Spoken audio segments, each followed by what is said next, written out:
Hai cucu-cucuku, hai, welcome back to my YouTube channel The Gincu, Gibah Lucu Bareng Ricu. Hari ini hadir lagi pokoknya. Dan buat kalian semuanya, aku seneng banget hari ini kedatangan seorang kakak aku yang merupakan salah satu motivator aku juga.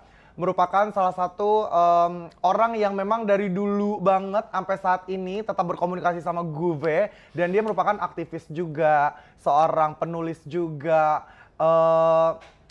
Dulu tuh dia fashion gitu, dia kayak merancang baju juga. Kayaknya semuanya lu deh, Kariri, ya kan? Kariri Bogar, hey, ya ampun.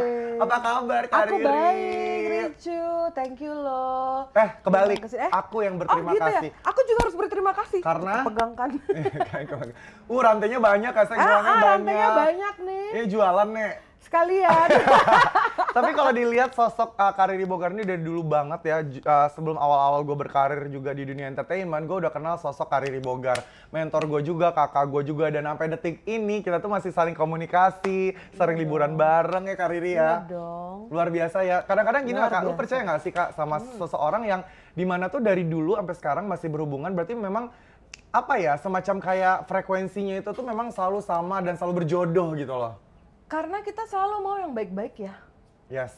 Ya nggak sih? Jadi kayak biasanya nih orang yang baik pasti ketemunya sama orang yang baik. Orang yang baik ketemu sama orang yang baik juga. Iya, dan biasanya dikelilingi orang-orang yang tidak baik.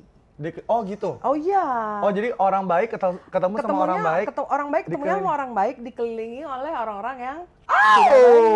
Karena gue Gitu. satu pergaulan juga sama Kariri, kayaknya gue langsung kayak berimajinasi wajah-wajah siapa yang tidak baik, muncul ya? wajah-wajah siapa yang baik gitu ya, say. Muncul ya.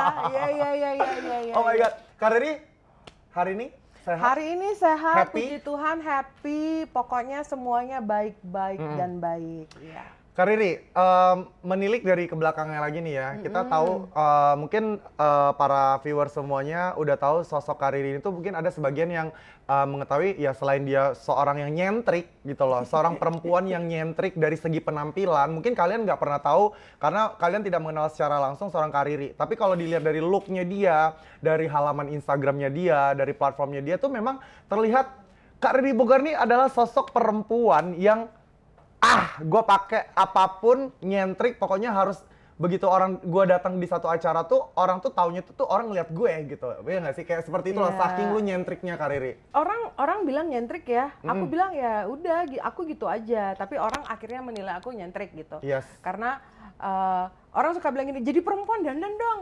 Aku nggak dandan. Oh gitu? Ya bedak-bedak dikit ada lah, cuman nggak yang.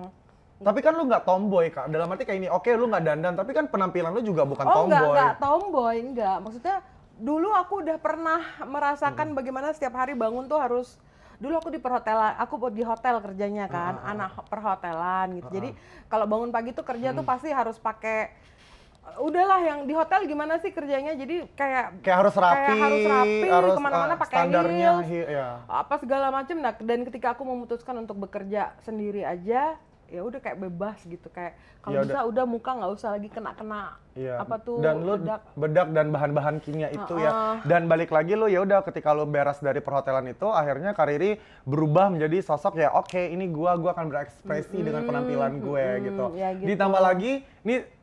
Ditambah lagi dengan memang Kariri Bogar ini memang terkenal dengan tubuh big size-nya dia. Benar nggak sih? Nah, itu kita bahas ya. Oke, bahas sekarang gimana? Bahas Kenapa? sekarang, oke.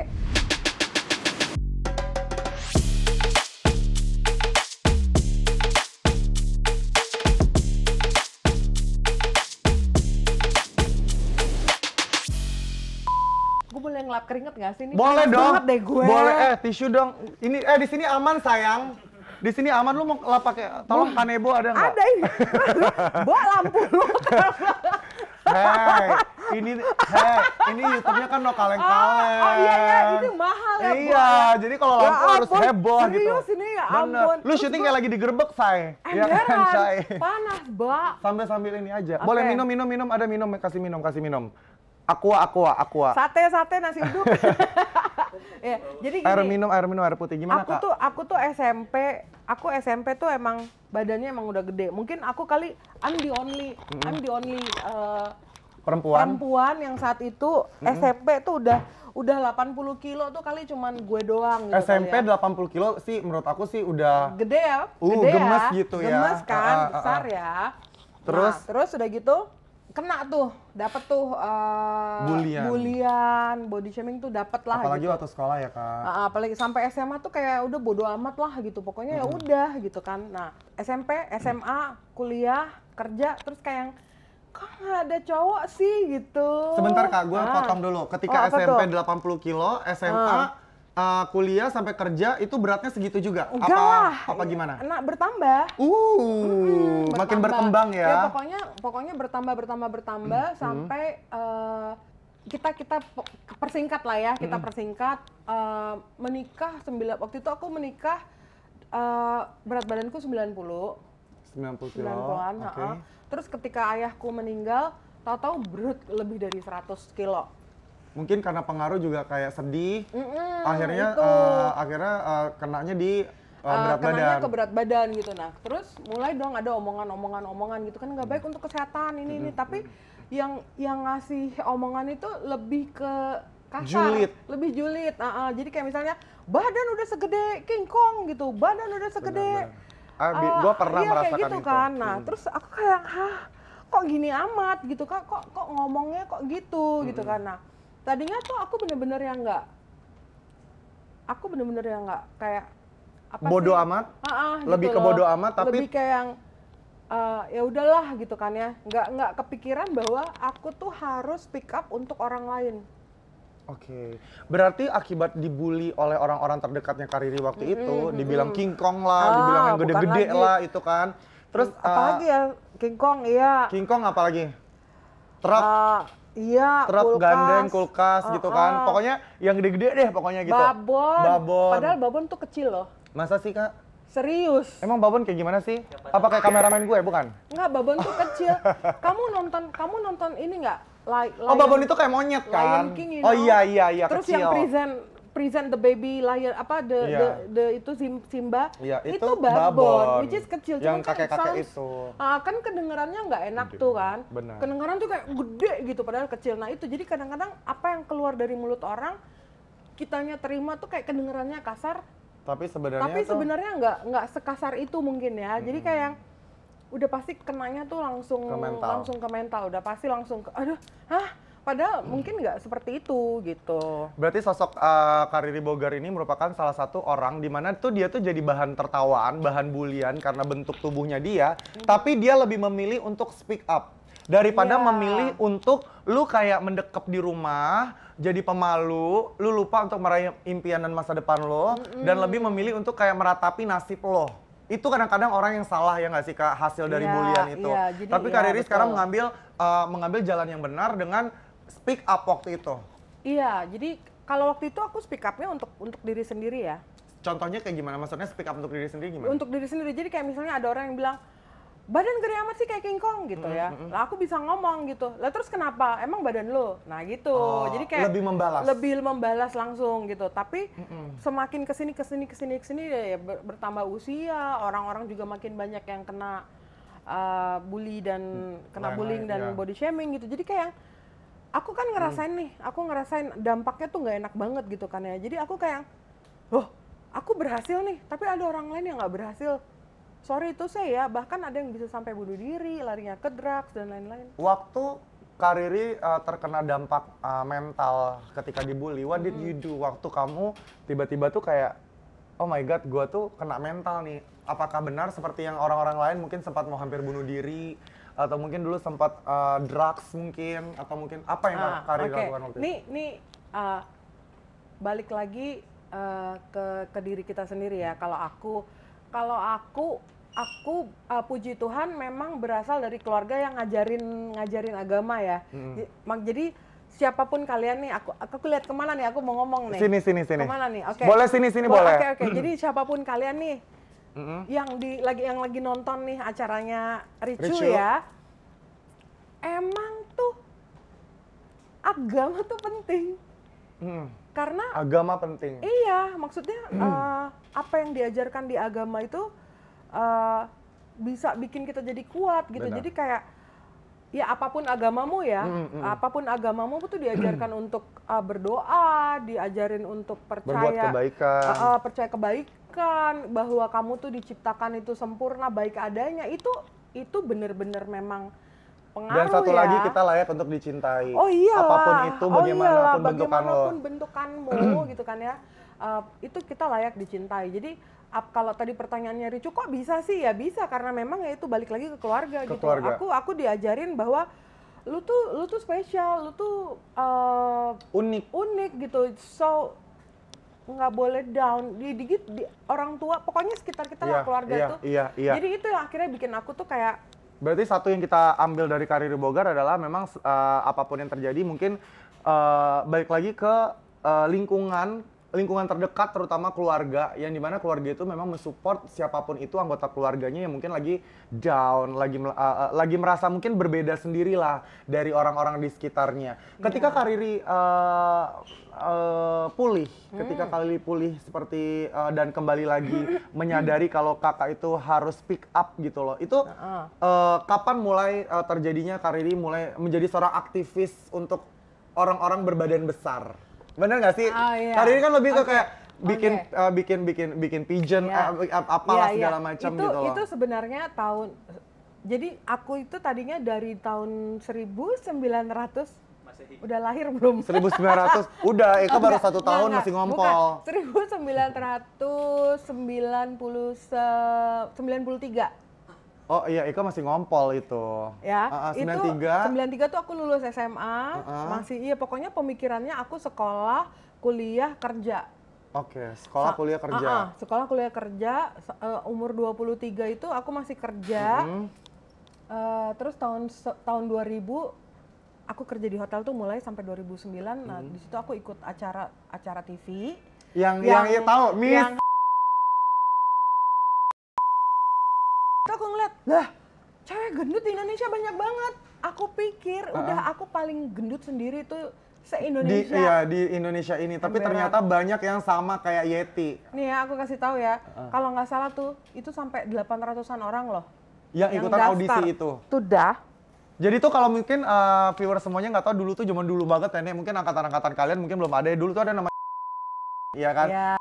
Itu adalah pencarian bakat untuk para cewek-cewek yang berbadan besar, yang big size gitu loh. Bener. Jadi kalau misalnya digabungin tuh finalisnya tuh pada lucu-lucu, ya kan? Ya, Gemes, pokoknya tapi semuanya cantik-cantik juga. berbadan besar ya. Nah, tapi ketika ada di sana aku lihat loh, kok begini gitu. Kok begininya apa? Kok begininya tuh kayak yang, disuruh nari-nari menurut aku nggak penting. Oh, maksudnya event acara tersebut, ya Allah, gue udah sebutin lagi acaranya. ternyata lu mau komplain sama acaranya, say. Gue pikir lu mau membanggakan acara itu. Maksudnya gini ya, itu bagus. Maksudnya gini loh, ya. maksudnya gini, acara itu bagus ada, mereka membuka wadah untuk perempuan-perempuan berbadan besar. Betul. Buat tapi apa bedanya? Maksudnya please lah, nggak lu gituin gua juga paham nih perempuan-perempuan ini. Gue paham gitu. maksud lo, gue ngerti maksud lo sekarang. Yes. Ntar dulu, ntar nama acaranya diedit kan? Enggak, gue ngerti maksudnya di acara tersebut mungkin memang karir di sisi lain mungkin bagus diberikan wadah atau lahan. Diberikan wadah supaya orang-orang yang punya talenta walaupun berbadan besar tapi diberikan punya kesempatan. Oke, fine. Tapi ketika di sana cuman disuruh joget-joget, lucu-lucuan. Aduh, pokoknya aku tuh di situ. Oke, gue jelasin dulu nih ya. Jadi tuh mungkin di acara tersebut di sisi lainnya itu mungkin kalau kita lihat another side-nya adalah kok memang dikasih wadah, dikasih lahan, tapi ujung-ujungnya tetap seolah-olah dibully juga dengan seperti dibadut-badutin, dengan dibikin nari-nari, dengan bajunya yang aneh-aneh gitu, yang sedikit banyak tuh berasa kayak kok jadinya malah kayak sedikit pembulian juga nih terhadap. Kamu pernah merasakan nggak sih? Pernah. Ketika badanmu besar, peranmu tuh somehow nggak ngerti kenapa nggak bisa jadi pangeran di atas kuda putih. Benar, karena kudanya takut encok. Well, anyway, selalu tuh jadi peran bulian, gitu. Sama juga dengan cewek-cewek berbadan besar. Nggak tahu sekarang ini aja nih, udah mulai bermunculan campaign. Peran-perannya tuh udah mulai yang cantik-cantik. Tapi zaman dulu udah ada kulit pisang kepleset lah. Ya mungkin lebih ke gimmicknya tuh lebih ke tetap mau dibikin apapun juga tetap pasti segmennya itu tuh akan menjadi sebuah bahan leluconan. Iya kayak gitu. Jadi dari situlah Kariri. Jadi akhirnya panjang ya penjelasannya. Panjang nggak apa-apa, bagus. Durasi itu jadi banyak. Jadi maksudnya kamu harus tahu kamu mau apa dan di mana. Jangan hanya bisa nanya-nanya pacar aja sedang apa, di mana, ngapain gitu. Tapi kamu pernah nggak nanya diri kamu sendiri gitu. Kayak kamu mau apa nih? Di mana nih nanti kamu mau jadi apanya kayak gitu. Ketika mungkin Kak Riri, aku mengerti sih maksudnya kalau viewer semuanya, kalau kita lebih mempersempit lagi adalah ketika perempuan apapun bentuknya, nih kita lebih concern ke berbadan besar. Alangkah baiknya itu mungkin disamaratakan dengan wanita-wanita yang wujudnya biasa-biasa aja, ya nggak sih? Maksudnya perlakuannya pun juga harus disamain aja gitu loh, karena tidak ada perbedaan juga, sama-sama manusia, bener nggak sih? Itu benar, cuman karena memang aku badannya besar ya, orang ngelihat oh itu Riri Bogar badannya besar, dia pasti belain perempuan-perempuan berbadan besar gitu kan. Sampai akhirnya aku itu kena apa ya? Hujatan. Kena title ya, apalagi kena judul bahwa aku ini toxic positivity gitu loh, bahwa aku itu mensupport obesitas gitu. Jadi kayak loh, kok jadi begini gitu kan? Apa yang salah nih di aku gitu? Apa yang salah di aku nih sampai orang tuh ngelihat aku tuh support obesnya. Apakah itu berawal dari kamu mengeluarkan sebuah buku? Jadi buku itu dulu tuh sempat heboh banget, zaman dulu tuh ada sebuah buku. Kebahas ya nih ya. Sebuah buku dari seorang Riri Bogar, bahwa judul bukunya adalah sorry kalau salah ya Kak, karena cantik itu ejaannya bukan kurus. So mungkin ada satu orang yang komen, apa sih Kak, komennya gimana, lupa aku. Pokoknya orang ini komennya gini, ini nih ada satu grup nih gitu kan ya, mereka punya jargon, padahal itu bukan jargon ya, itu judul buku aku gitu. Terus dia ngomong, ya nih ada apa namanya, ada jargon cantik itu ejaannya bukan kurus gitu. Tapi mereka juga lupa bahwa gemuk itu juga ejaannya bukan cantik. Terus dia begini gitu kan, di channelnya dia tuh dia begini. Terus aku yang, which is aku sebenarnya I don't care gitu kan ya, cuman kayak ini orang ya gitu, kebanyakan otot atau apa sih gitu kan. Ada sedikit twist ya.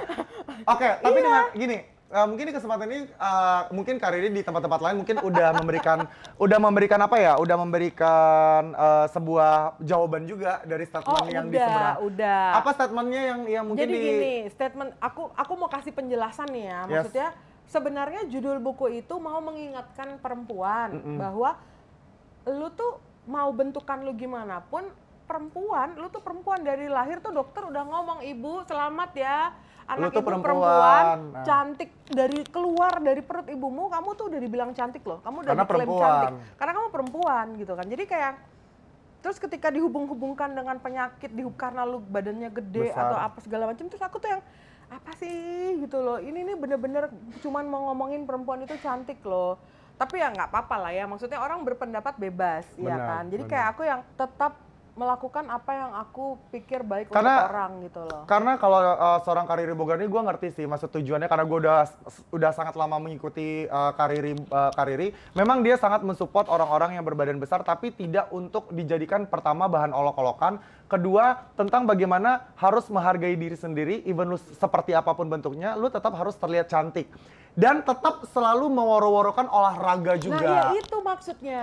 Olahraga juga, jadi lucunya Kak Riri Bogar ini, walaupun gue ini badan gue gede gitu kan, tapi gue ini orangnya tuh lincah loh gitu loh. Dan gue olahraga tiap hari dan selalu kayak memberikan motivasi juga ke orang-orang, mungkin nggak perlu kurus tapi yang penting gue sehat. Benar nggak sih Kak? Karena ya semua orang juga kalau disuruh ngurusin badan pasti stres lah jatuhnya, malah makannya lebih banyak gitu kan. Jadinya nggak ke poinnya gitu loh. Jadi aku tahu bahwa obesitas itu sudah masuk ke dalam daftar penyakit yang harus dibasmi, dan itu udah dikeluarkan oleh WHO. Ya, dan Indonesia itu kalau tidak salah masuk ke 10 besar orang yang memiliki obesitas yang banyak gitu. Tapi ahli-ahli kesehatan, gizi, para artis-artis macam dia ini yang selalu ngomong bahwa obesitas itu jelek, mereka nggak ngapa-ngapain gitu loh. Mereka cuma bisa ngomong, tapi mereka lihat nggak mentalnya teman-teman ini yang kena dampak dari omongan mereka itu, bahwa mereka loh nggak pernah obes, tapi mereka ngomongnya as if like mereka tahu gitu loh obes itu apa gitu. Oh iya, jadi aku sekalian mau ngasih tahu ya, tanggal 9 Juni 2023 aku itu bikin petisi Hari Lawan Obesitas. Hari Lawan Obesitas, bikin petisi. Bikin petisi untuk melawan obesitas gitu. Oke. Jadi Itu nanti di dalam organisasi itu seperti apa, Kak? Jadi pengennya dari Departemen Kesehatan itu ngelihat ini, which is sebenarnya Menteri Kesehatan sendiri udah nge-repost postingan aku. Oke. Tahu Menteri Kesehatan, tapi aku nggak tahu nih negara ini nih bakal se-concern apa nih. Karena Hari Jantung Indonesia udah ada, I see. diabetes udah ada, kanker udah ada, dan dalam semua hari penyakit nasional yang Tidak ada di ada Indonesia, hari obesitas. tidak ada hari obesitas, tapi poin-poin kesekian dalam hari-hari penyakit nasional itu obesitas tuh ada. Oke. Gitu kan, jadi kayak sebenarnya aku kemarin tuh agak-agak kayak gue undang kali ya nih orang ini ya gitu kan ya, si lelaki ini gitu kan ya, karena dia si om itulah. Karena dia biasanya dipanggil orang om itu gitu ya. Iya, lanjut. Terus Iya gitu kan, nah maksud gue gue tuh gak ikutan ya, Om. Lanjut. ya enggak. Beneran gue pengen face to face loh sama dia. Maksud gue tuh kayak lu selama ini ngomongin orang obes tuh segitunya gitu kan ya. Gue loh ini yang bikin petisi, lu mana gitu kan ya. Kalau lu segitunya nih sama orang obes, boleh nggak lu berdiri di samping gue, keluarin dah nih untuk tanda tangan petisi nih. Apa nggak keluarin duit dong? Jangan hanya nyuruh orang kurus aja. Terus lu bayar 500 juta, mendingan lu bayar petisi gue 500 juta. Nggak boleh ya? Oke, jadi sorry. Salah ya? Nggak aduh, boleh ya? takut deh. Lah ya enggak, maksud aku ya gitu. Jadi maksudnya gini loh. Please lah jamu tuh jaga mulut gitu. Maksudnya kalau segitunya lu concern, segitunya lu ngomong, nih kasihan nih teman-teman yang mentalnya kena. Kalau kayak aku nih ya, aku udah kayak I don't give a gitu kan. Orang mau ngomong apa tentang aku nunjukin gitu loh. Ini loh, aku nih gendut, aku nggak mau nyerah gitu loh. Atau misalnya, aduh gue dikatain kulit gue tuh kayak gelap hitam segala macam. Iya, apa? Yang penting kan lu bersih, lu mandi gitu loh. Jangan juga, aku juga tidak suka sama teman-teman berbadan besar tuh yang males-malesan, Ricu. Kayak, oh ya udah biarin aja yang gue gede, ya yang udah penting gue pasrah sehat. aja. Ya, gitu. Gue paling nggak suka sama cewek-cewek atau orang-orang tuh yang ngomong gini, ya udah biarin aja badan gue gede, yang penting gue sehat. Aku tuh bisa ngomong gini, lu beneran sehat nggak? Coba cek dulu. Iya, jangan sampai lu ngomong biarin aja gue gendut, yang penting gue sehat. Tapi lu malah jatuhin usaha teman-teman lu yang gede-gede ini nih untuk speak up. Masalah kesehatan walaupun bentuk tubuhnya yang besar. Ya itulah. Wow. Aduh, maaf ya, aku sampai boleh tisunya habis. Aku ngomongnya dengan ini loh, tisunya ini, dikit dengan banget. energi loh ini. Tisunya dikit banget juga. Oh iya. Kalau sekarang tuh kayaknya apapun itu gampang banget diakses. Jadi orang overthinking tuh gampang banget sekarang. Dari 1 sampai 5 gue takut deh kan. Lah, 1 sampai 5 level. Kenapa, Kak? Kan nggak ngomongin namanya. Aman. Kan? Tapi duit 500 juta sih cuman dia kayaknya ya. Kemudian dengan seenaknya ngomong, baru kelihatan nih. Nanti gendut lagi. Ini ya, kan itu jadi basa-basi yang udah terlalu heboh.